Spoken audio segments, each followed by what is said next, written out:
Bom dia, galera do segundo ano, mais uma vez aqui para completar a nossa aula anterior que nós iniciamos sobre o realismo no Brasil, certo?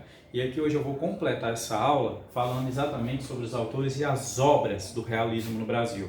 E vamos começar exatamente com Machado de Assis, certo? Ele era uma pessoa de origem humilde e órfão, viveu sua infância e adolescência difíceis, com muita garra e esforço, instruiu-se por conta própria e aos 16 anos passou a trabalhar em uma tipografia, revisava originais de livros, era caixeiro, fazia correção de textos, certo? E escrevia folhetins. E aos 19 anos já era colaborador assíduo de jornais e revistas cariocas, né?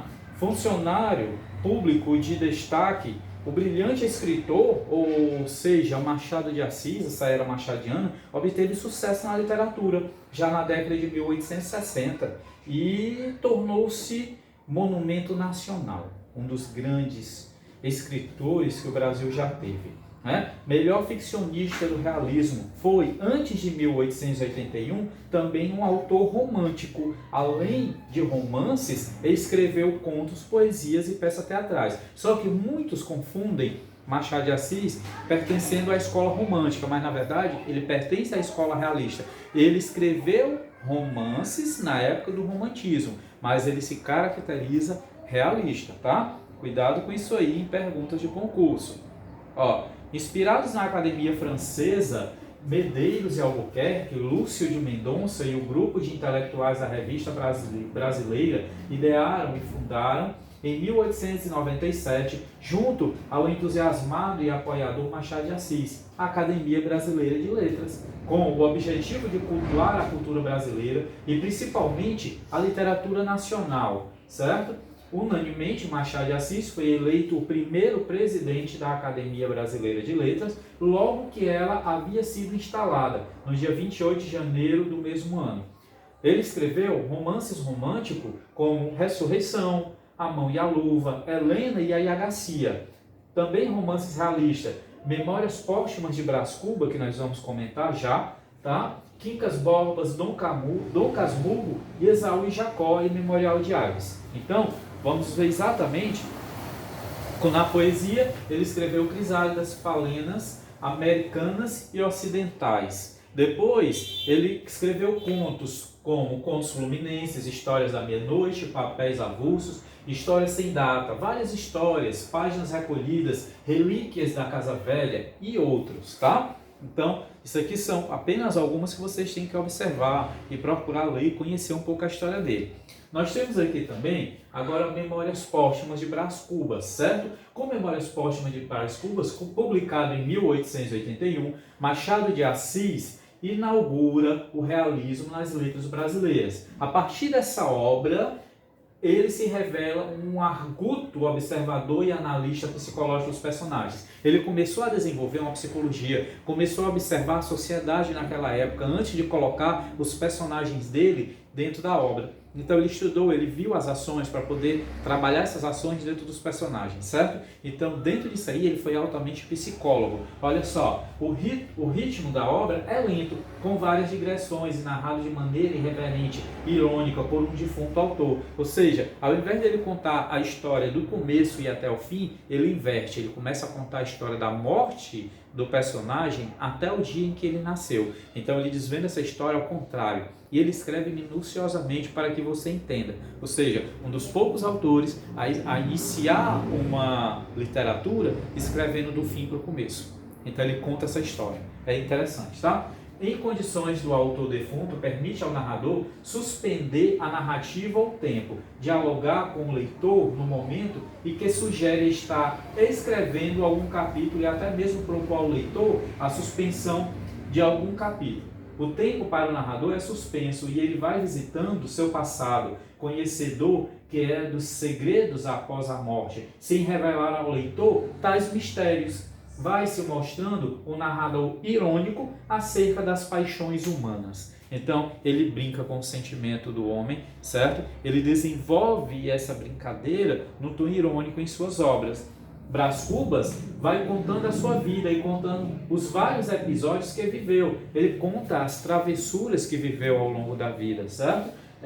Numa certa ocasião, num passeio público, Brás reencontra Quincas Borba, um amigo da escola. Quincas é um mendigo e, num abraço, rouba-lhe um relógio. Pouco depois, Quincas Borba aparece rico e filósofo, herdeiro de uma grande fortuna e propagador do magnetismo, certo?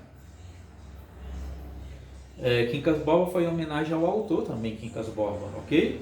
Então nós temos aqui a filosofia do magnetismo, consumirá grande parte da vida do personagem Quincas Borba, fundada numa espécie de humanismo com elementos deterministas contraditoriamente ligados a elementos de caráter orientalista. Tal filosofia é uma paródia das crenças filosóficas da época, ok? Então ele diz isso, ó. Ao vencedor, as batatas, moral de uma parábola que tentava justificar a competição e a guerra da sociedade burguesa.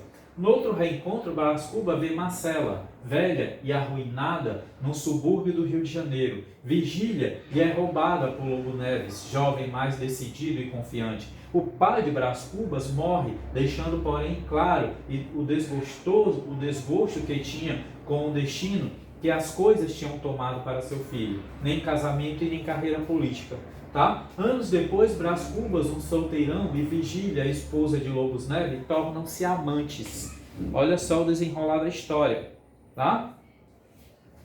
Lobo Neves é nomeado para presidente de uma província do norte do Brasil. Brás teme pela separação com Virgília. O próprio Lobo Neves, confiando no amigo, chega a convidar Brás Cubas para ser seu secretário da província. Porém, quando da publicação do edital de nomeação do Diário Oficial, Lobos Neves declina do cargo, pois fora publicado no dia 13 e ele tinha uma superstição com esse número.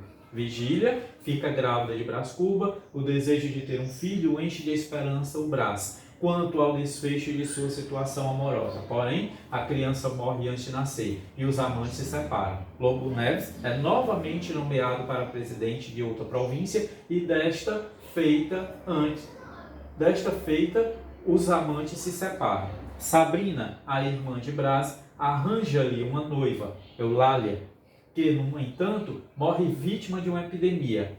Nem conseguir ser político, Cubas, em busca da celebridade, tenta lançar o emplastro Brás Cubas. Tal emplastro traria a glória buscada pelo personagem. Né? Seria uma espécie de remédio para todos os males. Porém, Brás Cubas vem a falecer de pneumonia antes de realizar o seu intento, certo? Antes de ser, de ser nomeado, né? Aqui, o romance é constituído de 160 capítulos, em geral curtos, e alguns de grande inventividade formal, como o que sugere a relação sexual entre os amantes, constituído basicamente de sinais de pontuação. Capítulo 55, ou o que nos mostra o Epifácio de Eugênia, capítulo 125. E o que explica o seu insucesso na carreira política, que é o capítulo 139. Outro elemento importante da obra é a grande quantidade de citações e referências intertextuais, principalmente da literatura inglesa e francesa, que Machado de Assis ele coloca essas citações dentro do texto. Ele coloca uma palavra, dessa palavra ele bota uma numeração e escreve uma citação embaixo referente a ela, mencionada por alguém muito famoso de outros países.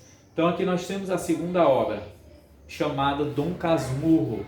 Síntese. O narrador-personagem tenta restaurar na velhice a adolescência, desta forma viver o já havia vivido, e assim conta a história. Em meados de novembro de 1857, antes de perceber-se apaixonado pela vizinha Capitu, no escutar a conversa entre José Dias e sua mãe sobre tornar-se seminarista, Bentinho acorda sentimentos que ainda lhe eram despercebidos, ao descobrir o amor que sentia pela moça e ao percebê-lo correspondido. Começa, então, a elaborar planos que impeçam sua ida ao seminário, mas nem com planos mirabolantes Bentinho conseguiu evitar sua partida. Por quê? Seguindo então para os estudos eclesiásticos. Lá conheceu aquele que se tornou o seu melhor amigo, o Escobar. Depois de um tempo, convenceu sua mãe a custear os estudos de outro menino e fazer dele padre em seu lugar. Padre que ele não queria mais ser, certo? Formou-se em direito, voltou para casar-se com Capitu. Olha só. Escobar também saiu do seminário, casou-se com Sanchas, amiga de Capitu, e engajou-se no ramo do comércio. Escobar e Sanchas tiveram uma filha. A amizade de ambos os casais foi aumentando. Bentinho e Capitu, depois de um tempo de espera, conseguiu ter também um filho que veio a chamar-se Ezequiel, em homenagem a Escobar. O tempo foi passando, Escobar morreu, certo? Afogado, e Bentinho percebeu que Capitu havia ficado muito abalada com a morte do Escobar, mas abalada que o normal. Bentinho passou então a desconfiar que houvesse certa semelhança na aparência entre Escobar e seu filho. Ezequiel foi internado em uma escola, mas nos finais de semana retornava a casa, deixando Bentinho atordoado com a traição estampada no rosto de seu próprio filho. Decide, com isso, levar a família à Europa, onde Ezequiel e Capitu ficaram morando. Dom Casmurro só voltou a ver Ezequiel quando este retorna da Europa, anunciando a morte da mãe. Ao ver Ezequiel, Bento vê a imagem perfeita de Escobar. Passados alguns meses, Ezequiel viaja para o Oriente Médio e lá morre de febre tifoide. O adultério paira nesse romance como uma incógnita, ou seja, já que é apresentada uma série de provas e contraprovas sobre a traição de Capitu. Então a missão de você, caro aluno, vai ser ler Dom Casmurro e você deduzir: Capitu traiu ou não traiu Bentinho? Fica a dica, leia e descubra, ok? Mensagem final: o amor é uma fonte inesgotável de surpresas. Ame e seja amado, e verás o mundo fantástico que eu espero. Quem disse isso? Um autor desconhecido, tá? Então, vamos lá, vocês agora vão ter a missão de descobrir se realmente Capitu traiu ou não traiu Bentinho, tá? Fica a missão e até nosso próximo encontro, nossa próxima aula, tá certo? Fica um abraço e até a próxima. Tchau, tchau.